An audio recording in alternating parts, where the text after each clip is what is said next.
Хариуцлагатай уулуурхай орон нутгийн хамтын ажиллагаа 2025 уулзалт зөвлөгөө Сүхбаатар аймагт болж байна. 115 тусгай зөвшөөрөл олгогдсон Сүхбаатар аймаг хариуцлагатай уулуурхайг хөгжүүлэхэд онцгой анхаарч ажиллагаар төлөвлөжээ.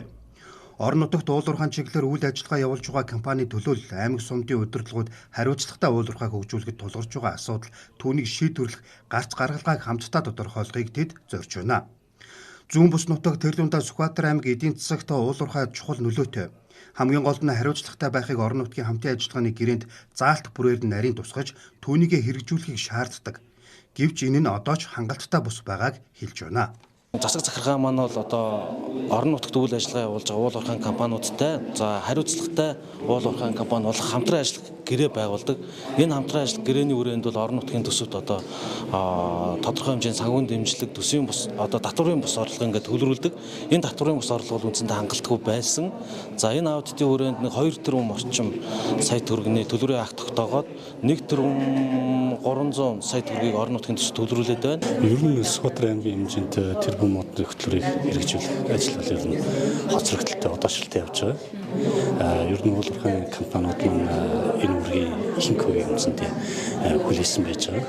Одоо хамгийн олон уулуурхайтай Сүхбаатар сум, Эрдэнэ цагаан сумдууд бол хамгийн их мод тарихаар одоо үндсэндээ аймгийн үргийг хүлээсэн явж байгаа. Энэ үргийн биелэлт нь хангалтгүй явж байгаа учраас одоо орон нутгийн хамтран ажиллах гэрээндээ энийг сумдууд тусгаж одоо тухайн ажилтнууд эдэн мод тарихыг энийг тусгаж одоо үндсэндээ батлуулахаар явж байгаа. Сүхбаатар аймагт уулуурхайн чиглэлээр 115 тусгай зөвшөөрөл олгогджээ. Үүнээс ашиглалтын тусгай зөвшөөрөл 72, хайгуулын 34, түгээмэл дархацтай ашигт малтмалын 3, түгээмэл дархацтай ашигт малтмалын хайгуулын 6 зөвшөөрөл байна.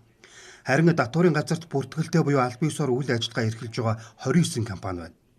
Эдгээр компаниуд өнгөрсөн онд улсын төсөвт 76.4 тэрбум, аймгийн төсөвт 1.3 тэрбум, сумын төсөвт 2.4 тэрбум төгрөгийг төвлөрүүлжээ. Үүнээс илүү орлогыг төвлөрүүлэх боломж бий гэдгийг хэлж байна. Суманд орж байгаа орлого маань ерөнхийдөө нөгөө уулуурхайн компаниудын маань газрын төлбөр чинь төсвийн хуулиараа газрын төлбөрөөр ордог болсон.